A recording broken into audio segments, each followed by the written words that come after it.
2 years ago, the Wabash Valley was hit by one of the worst floods in history.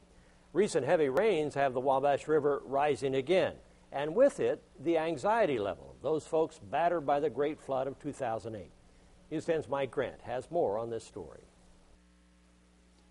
The worst flood that anyone can remember hit the Terre Haute area 2 years ago.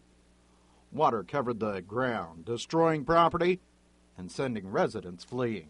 You see the water coming and you can't stop it.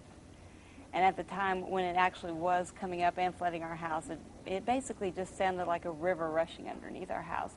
You could drive all down through here and you was driving through running water and it was just rushing that way. Scary time? Yeah, it was really scary.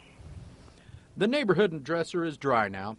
So's the Oak Grove area where the Hendersons live. But the Wabash River's running high, full, and fast. Right now, the Wabash is pretty much behaving itself, staying away from homes and property. But with rain in the forecast, people get more edgy every day. I think last weekend I woke up in the middle of the night and it was raining, and it was remind me so much of that night that I woke up, that Friday night, Saturday morning, woke up and heard the rain continually.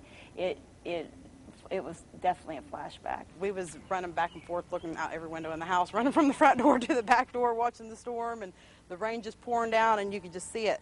And then you go to town, and you could just see how much the rivers rose.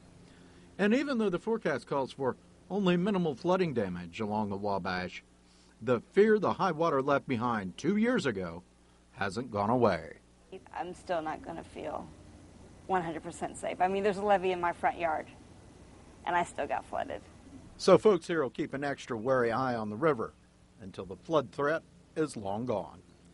In Terre Haute, I'm Mike Grant, News 10. Meanwhile, the Wabash River is measured at 20 feet in Terre Haute. It's expected to crest this evening. Flooding along the length of the river is expected to continue through the end of this month.